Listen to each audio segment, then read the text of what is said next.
Begitu masuk dunia wirausaha dan sebagai pemula, kita harus siap kerja 24/7. Kalau mikir resign terus kemudian masuk dunia wirausaha dan kita akan bekerja semaunya, ini tidak, tentu tidak.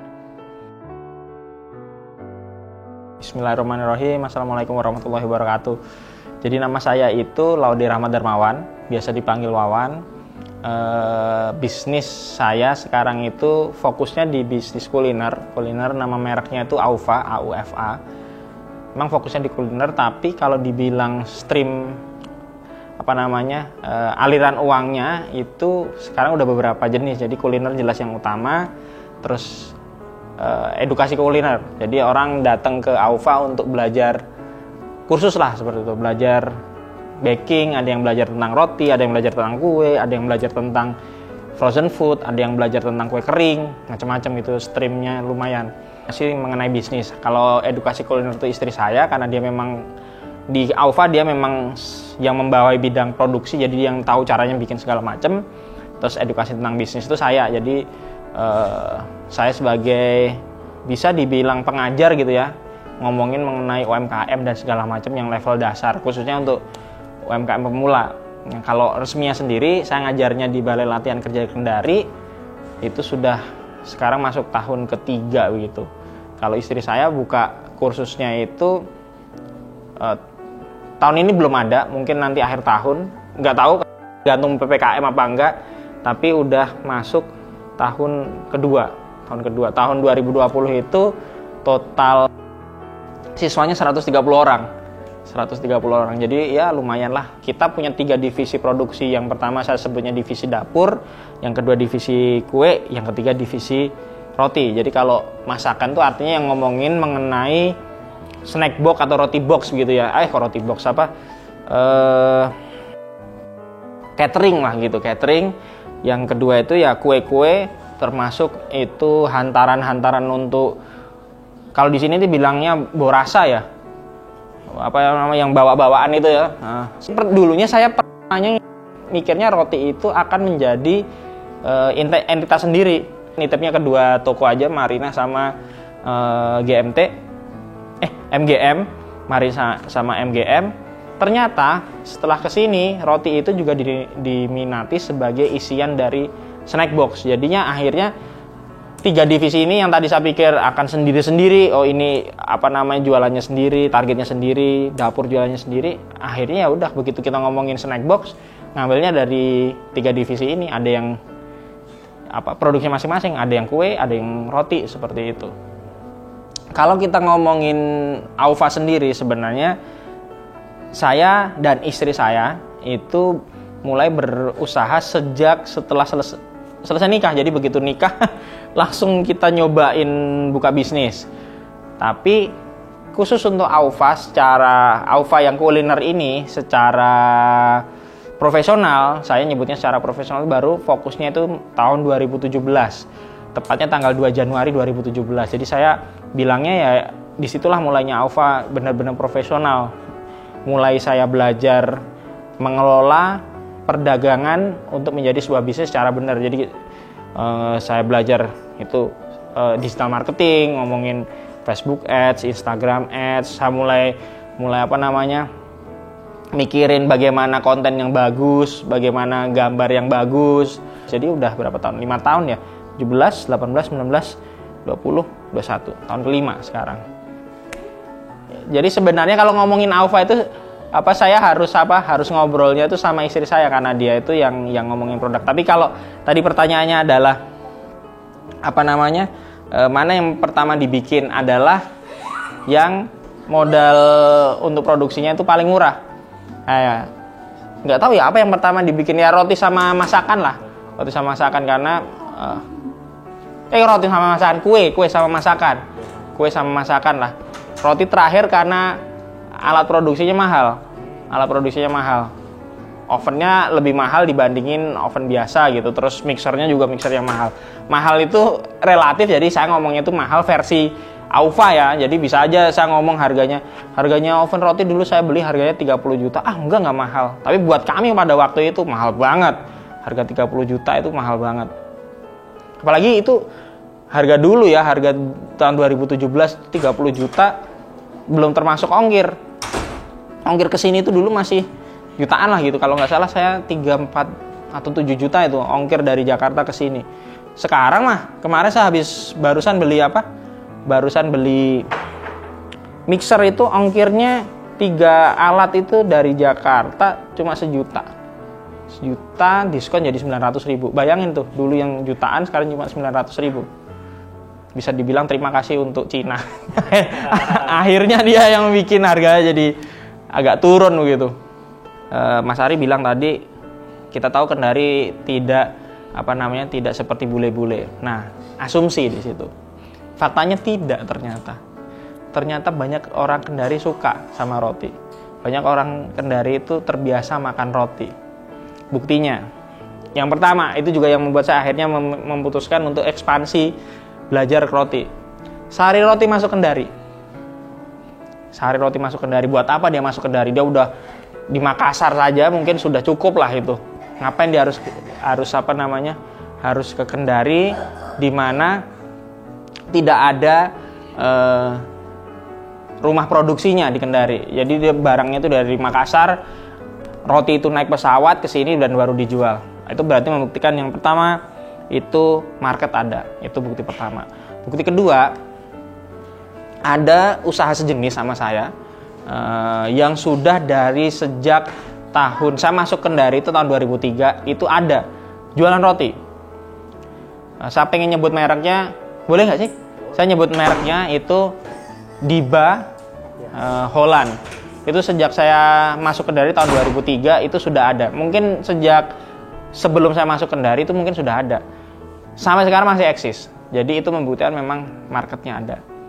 Yang ketiga, saya tanya sama swalayan, laku nggak sih jualan roti di sini? Laku kok mas. Itu bukti ketiga. Jadi saya tidak berasumsi. Saya nyari datanya dulu, apa benar ini ada, terus kemudian ya udah dari situ kemudian memutuskan untuk ekspansi roti. Dan akhirnya setelah 2 tahun begini, itu yang dalam tanda kutip yang bayar gaji saya itu jualan rotinya. Itu membuktikan memang marketnya itu ada. Marketnya ada, yang ya udahlah akhirnya kita jualan. Walaupun sebenarnya margin roti itu paling rendah. Nah, margin roti itu paling rendah, apalagi jualan roti tawar tuh marginnya rendah banget.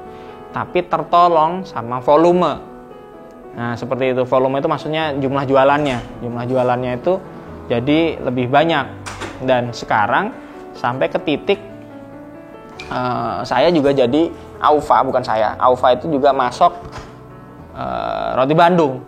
Roti Bandung ratusan lah sehari itu kita bikin yang kita jual ke tukang roti bakar Bandung itu. Ya, roti bakar Bandung. Itu juga bukti keempat. Roti bakar Bandung laku. Membuktikan orang Kendari sebenarnya terbiasa dengan santapan rotian. Nah, seperti itu. Usaha itu kan sebenarnya sebelum kita membangun usaha atau mengembangkan usaha, kita itu harus punya 3 fitness gitu. Yang fitness itu apa ya bahasa Indonesianya? Yang sesuai yang sesuai, kesesuaian terhadap 3 kesesuaian terhadap hal yang akan kita jual. Yang pertama itu adalah founder fitness. Apakah foundernya itu fit sesuai dengan apa yang dia jual? Contohnya,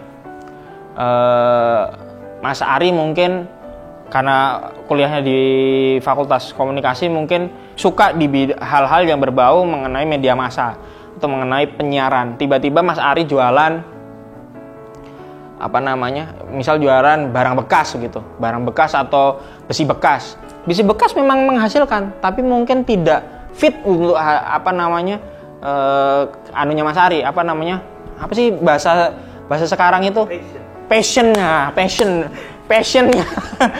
Mas Ari nggak sesuai mungkin. Walaupun barang bekas banyak orang kaya raya gara-gara barang bekas, tapi mungkin karena Mas Ari itu bidang komunikasi, jadi passionnya nggak pas. Jadi harus itu dulu. Nah, terus tanya apakah saya suka roti? Enggak. Apakah saya suka kuliner? Enggak, saya enggak suka. Tapi istri saya suka banget. akhirnya passionnya istri yang saya ikuti, saya backup. Itu makanya saya kalau dibilang alpha itu siapa, ya kami berdua, karena kami saling melengkapi. Yang pertama itu harus ada kesesuaian antara passion sama apa yang barang dijual. Kalaupun tidak sesuai, misal saya tidak suka sama roti, carilah passion yang sesuai. Oh, saya sukanya duitnya. Nggak apa-apa, passion kita duit. Karena ada orang yang memang passionnya itu ya udah yang penting cuan, yang penting untung, ya nggak masalah seperti itu. Harus sesuai dulu. Yang kedua adalah product fitness. Jadi kita itu harus tahu dulu kita harus mencari tahu dulu apakah produk ini bisa dijual di pasar. Kita buktikan dulu, yaitu tadi seperti saya bilang, oh iya ya, Mas Ari bilang ngasusnya Kendari itu nggak banyak mengenal orang suka roti, yaitu asumsi. Nah, apakah benar? Ya udah kita lihat aja. Ya, tadi saya udah sebutin ada Sari Roti masuk, ada usaha bakery udah puluhan tahun masih ada dan segala macamnya. Oh, berarti produknya bisa diserap. Nah, tinggal kita bikin produk yang sesuai sama pasar. Misal katakanlah saya bikin produk yang rasanya itu ala-ala Arab gitu, banyak karinya, rotinya itu banyak mengandung aroma kari, nggak bakalan laku. Karena ya itu tadi, saya harus tahu masuk ke syarat ketiga, market fitness. Apakah ini produk ini bisa diserap? Jadi setelah tahu, oh ya produknya ini roti ada marketnya. Kemudian ya udah, marketnya ini bisa diserap apa tidak? Marketnya bisa menyerap produknya atau tidak? Itu tadi, saya bikin roti, tapi saya idealis. Karena saya orang Islam, ke Arab-Araban, saya bikin roti yang mengandung kari, ya nggak laku lah di Kendari. Atau saya lagi ngetren K-pop gitu, saya bikin roti yang banyak garlicnya karena orang K-pop suka garlic gitu, yang mengandung itu ya nggak laku di Kendari. Ya udah, kita itu aja. Nah, masuk ke jawaban pertanyaannya, bagaimana minimalis risiko? Ya itu tadi, saya harus tahu produk apa yang sesuai, saya harus tahu marketnya itu menyerap apa.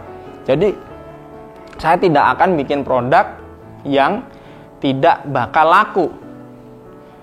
Ya itu tadi, saya nggak mungkin bikin produk yang karap-karapan apa segala macam, karena ya di Kendari yang laku cuma itu aja, paling meses, coklat, isi coklat gitu, isi keju, sama isi pisang, karena sukanya cuma itu tuh aja. Jadi meminimalisir udah dari depan, kita udah tahu dulu marketnya. Jadi kalau saya udah tahu apa maunya, ya udah saya produksi pun yang sesuai pasar mau. Jadi nggak aneh-aneh. Kalau ada yang nanya, sulit nggak jadi pebisnis di Kendari? Sulit, karena kita harus adaptasi selama 3-6 dan itu membosankan. Membosankan banget itu, mencari-cari tahu gitu. Tapi kalau sebagai Aufa sendiri, positioningnya kami itu bukan toko roti, tapi positioning kami itu adalah penjual kuliner. Lebih spesifik lagi masalah kulinernya di kantor. Jadi saya jualan utamanya saya itu snack box, bukan roti, tapi snack box itu isiannya roti. Jadi seperti itu, makanya saya punya 3 divisi, ada divisi kue, ada, karena itu sebenarnya isian dari snack box tadi. Jualan utama kami itu snack box, catering, dan tumpeng apa segala macam yang hubungannya itu dengan corporate lah, sama kantoran. Jadi kalau pertanyaannya sebagai Aufa, saya tidak bisa menjawab bagaimana cara orang masuk ke toko roti. Tapi kalau saya jawabnya sebagai orang yang mempelajari bisnis, pertanyaan bagaimana orang bisa masuk ke toko itu adalah keterikatan orang terhadap tokonya. Jadi ya mau nggak mau kita ngomongin mengenai branding dan positioning. Ya kalau Mas Ari tidak mau masuk ke toko, jarang atau nggak terlalu pengen masuk ke toko roti, berarti kan memang tidak ada keterikatan gitu loh, engagement terhadap toko itu roti sendiri. Tapi ada di Kendari, saya belum nemu sih, saya belajarnya tuh di Malang, ada toko roti itu yang membuat tempatnya itu sangat bagus, instagramable. Jadi orang itu masuk ke sana itu bukan hanya belanja roti, tapi pengalamannya dia selama belanja roti. Jadi ya ngomongnya branding akhirnya, bukan lagi ngomongin produk, bukan lagi sekedar ngomongin produk rotinya harus enak. Karena kalau cuma ngomongin produk itu jadi sempit banget, karena ya semua orang bisa bikin produk enak gitu, tapi kalau untuk membuat produk yang keterikatannya itu bagus terhadap pembelinya, ya itu yang akan berbeda bahasan dan jadinya panjang gitu ya. Ya jawaban simpelnya adalah ya bagaimana orang membuat orang masuk ke toko roti, ya berarti toko roti itu harus membangun keterikatan terhadap customernya atau calon customernya. Dan itu jawabannya itu jadi sangat relatif karena tergantung target marketnya siapa. Contoh McD, targetnya dulu kan keluarga gitu. Kenapa dia ngeluarin mungkin sekitar 100 atau 30 juta dolar untuk menggandeng BTS? Karena dia pengen ada keterikatan terhadap masa K-popnya itu supaya bisa ke McD. Dan ya berhasil ternyata seperti itu. Jadi dia membangun awareness dan kemudian engagement. Dan sampai sekarang masih ada itu orang, anak-anak muda K-pop itu makanya di McD, karena yang terngiang-ngiang itu BTS-nya adalah ambassador-nya si McD tadi. Ini real, nyata. Dan saya itu juga anak resign ya, saya juga resign dari pekerjaan saya sebelumnya. Saya pikir saya resign dari pekerjaan sampai jam 5, 7 ke 5 itu akan mendapatkan masuk ke dunia wirausaha, terus kemudian akan mendapatkan jam yang fleksibel. Ternyata itu salah, saudara-saudara. Begitu masuk dunia wirausaha dan sebagai pemula, kita harus siap kerja 24/7. Itu yang terjadi di Aufa 1, 2, 3 tahun pertama. Saya lupa sampai berapa tahun pertama, dan kemudian akhirnya saya mulai belajar manajemen pegawai, menggarap oh iya ini ada divisi ini, mulai menggarap aturan atau bahasa kerennya adalah SOP-nya saya mulai garap. Ini sekarang lagi mulai menyusun KPI-nya supaya anak-anak kerja itu ada targetnya seperti itu. Pasti hektik, pasti sibuk gitu, tapi ya pilihannya cuma 2. Kita akan sibuk terus gitu toh. Akan sibuk terus kalau nggak mau belajar. Tapi kalau kita mulai levelnya, ya dulu saya cuma pedagang biasa, sekarang saya udah masuk ke level pebisnis pemula. Nah, di situ sebenarnya akhirnya saya jadi lega gitu. Sekarang saya bisa diwawancarai terserah mau sampai jam berapa, karena saya udah ngurusin lagi di depan produksi belanja. Dulu kalau ini wawancaranya tawaran ngobrol sama Mas Ari ini 2 tahun yang lalu, saya pasti tolak karena hari Minggu rame dan saya harus belanja, saya harus nganter antaran dan lain sebagainya. Itu saya sendiri, tapi sekarang udah punya anak buah, sudah mulai dibagi kewenangannya.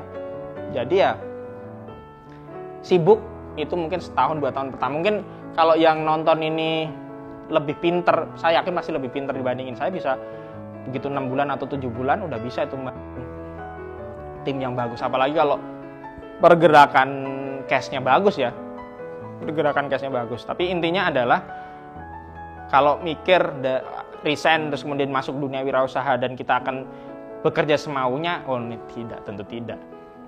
Tapi kalau sudah punya sudah kerja lah ya, udah masuk ke dunia usaha 2 atau 3 tahun dan kita masih hektik, masih sibuk dan nggak punya jam kerja, ya itu berarti yang salah bukan usahanya, yang salah ownernya. Saya nyebutnya si ownernya adalah bodoh. Seperti harus belajar memang. Kenapa saya masih tinggal di sini? Karena saya tidak punya uang, saudara-saudara.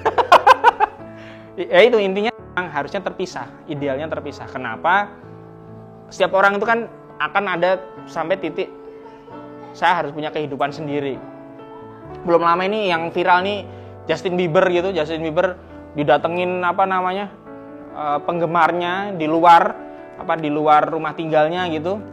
Ayo. Justin Biebernya itu dengan tenangnya, saya tidak menyangka Justin Bieber itu sedewasa itu. Dia ngomong ke penggemarnya, maaf, saya mengerti kamu, saya mendengarkan kamu, tapi ini adalah rumah saya. Saya pengen rumah saya itu saya jadikan semacam sanctuary tempat saya untuk bersantai dan segala macam. Dan setiap orang itu butuh seperti itu. Makanya kalau ngomong ideal ya harusnya terpisah. Terpisah bukan berarti hanya ngomong terpisah ya, lokasi A terus ada jarak lokasi B. Terpisah itu maksudnya benar-benar hidupnya terpisah gitu. Maksudnya kehidupannya terpisah. Kalau lokasi A terus lokasi usahanya lokasi rumahnya di A, lokasi usahanya di B, tapi tetap saja setiap 24/7 masih ada WA, masih balas WA, ya itu namanya masih saja nyampur usahanya. Tapi begitu sudah masuk ke jam kerja tertentu, ya kita masuk ke dunia masing-masing, dan itu idealnya seperti itu. Alhamdulillah saya udah masuk ke titik itu, jadi karena sudah ada tim sih. Kalau dulu ya enggak, masih nyampur begitu. Ya ini walaupun satu rumah, kamu kan bisa merasakan ini rumah saya di luar produksi, walaupun satu bangunan gitu toh, karena nggak ada orang masuk ke sini, nggak ada tim usaha yang masuk ke sini. Ini jadi rumah saya yang benar-benar, walaupun sebenarnya nggak benar juga, karena ini yang kita duduk ini jadi tempat saya nyari uang juga, karena untuk tempat pendidikan, edukasi seperti itu. Saya harus yakin. Kalau nggak yakin ya sekarang ini, bagaimana saya bisa menjual barang kalau saya sendiri nggak yakin atas keberhasilan? Bagaimana saya bisa mempunyai bisnis kalau saya sendiri tidak yakin akan keberhasilan bisnis saya? Jadi dari kita sendiri mindsetnya udah, saya yakin bisa. Itu dulu mindset pertamanya. Saya yakin bisa, saya yakin bisnis ini akan survive dan segala macamnya. Gara-gara yakin, otak saya itu atau secara alami akan mencari caranya, belajar. Alhamdulillah ketika saya masuk, saya mulai mengenal digital marketing, ya itu yang membantu banget. Digital marketing yang membantu banget usaha saya itu dikenal orang. Kalau ini mungkin 10 tahun yang lalu saya udah tergilas, karena orang biaya untuk mengenalkan usaha saya akan sangat besar akhirnya. Saya harus bikin baliho, saya harus bikin segala macam. Nah sekarang saya cukup dengan digital marketing, ya udah. Dan itu kan Mas Ari kan tahu yang biaya untuk digital marketing sama konvensional marketing bikin baliho kan gapnya jauh banget. Seperti itu ya, terbantunya seperti itu. Dan ketika saya mengenal digital marketing, keyakinan saya pun bertambah. Ternyata murah kok. Enggak, maksudnya murah itu dalam artian enggak menguras cash flow-nya Aufa banget gitu loh. Jadi ya akhirnya seperti itu. Jadi kalau ditanya bagaimana saya yakin, saya nggak tahu, karena saya memaksa diri saya gitu, yakin, oh ini pilihan saya, ya bismillah gitu aja. Lokasi strategis itu tidak menjadi relevan lagi. Tapi kalau dibilang bagus atau tidak lokasi saya, ya jelas lebih bagus lah kalau lokasinya strategis ya. Tapi menjadi tidak relevan kalau kita lokasinya biasa saja, tapi marketing, digital marketing kita kuasai, SEO-nya dan segala macam kita kuasai satu kota, ya udah sama aja.